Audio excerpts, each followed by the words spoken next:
you have Steven Spielberg coming out with this age of disclosure. I wish I'd copyrighted the term disclosure when I invented it in the 90s. But anyway, it's been ripped off, and that the trailer at least looks like a horror flick. I don't know what it's really about. Nobody has seen a screener of it. I'd like to. But that's a worrisome issue because back years ago, and I'm just going to say this for this group right now, a few years ago, it may have been 10 years ago, I was in Santa Monica and I had dinner, a very long dinner with Steven Spielberg's son, Max Spielberg, and a very nice young man. And we got into this issue rather deeply. And he told me about how, of course, Steven Spielberg had done Close Encounters of the Third Kind, which was kind of beautiful, and the movie E.T., which was very sweet. But after that, he got targeted with an electronic warfare system where they had a home invasion of fake aliens that was very negative and very scary, and moved Spielberg over into that camp. Now, I told Max Spielberg, you need to tell your father this. He said, well, you don't think he would believe it because it sounds so outrageous. I said, yes, because the real truth is outrageous and unbelievable, but it's true.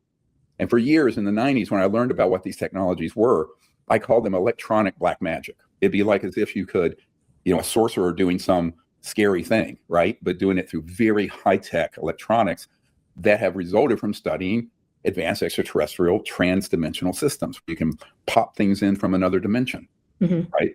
So this sort of, tradecraft, let's call it, has been used to target specific people.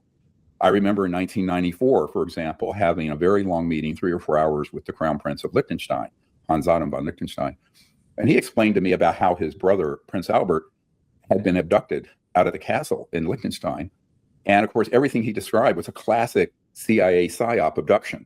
Right. But it caused he and his brother to hate the aliens, and for him then to fund the mutilation cults and the abduction cults and the UFO researchers to push the evil alien narrative into the public.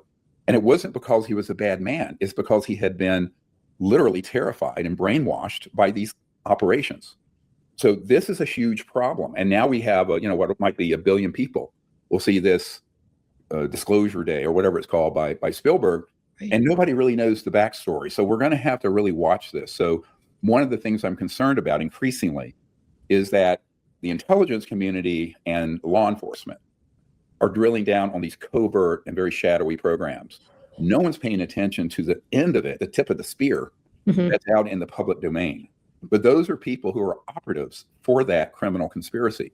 And I've made this very recently. We had some people on my team go down and meet with the director of that task force and say, look, this is a serious problem that's got to get drilled down on, because this is exactly how we can achieve a disclosure, but we'll lose the whole overall purpose, because this will all be captured and move towards this threat narrative, which will stampede the world into panic. And forget, the panic of 9/11 or the panic of COVID. This will be 1,000 times worse than that. Exactly. And I warned the president of that in a direct memorandum that was put in his hands and other people.